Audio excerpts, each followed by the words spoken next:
যে তোমার এক ওয়াক্ত নামাজ নাই, সেজদা নাই, আল্লাহ নাই, রসুল নাই, হালাল হারামের কোনো পাক নাফাকের কোনো ধার ধারণা, একটা মোটরসাইকেল জিন্দিগি, একটা মোবাইল জিন্দিগি, একটা নারীর সাথে প্রেম, এটাই জীবন, চুলের ফ্যাশন, এটাই জীবন বানায় ফেলছো, বন্ধুদের সাথে অসৎ আড্ডা, কিছু অশ্লীল বিশ্রী বাজে কথাবার্তা, নিজেদের মধ্যে অসভ্য নোংরা কথাবার্তা, এটাকেই জীবনের আনন্দ হাসি খুশি বানায়। অসভ্যতা আনন্দ হয় কেমনে ভাইয়া? প্রিয় ভাই বলো, কোন কোন কিতাবে লিখছে, কোন বইতে লিখছে, কোন ডিকশনারিতে যে নোংরামিটা আনন্দ, অসভ্যতা আনন্দ?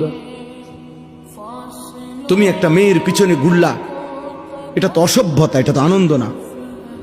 তুমি উলঙ্গ ছবি দেখলা, এটা তো নোংরামি, এটা তো আনন্দ হতে পারে না।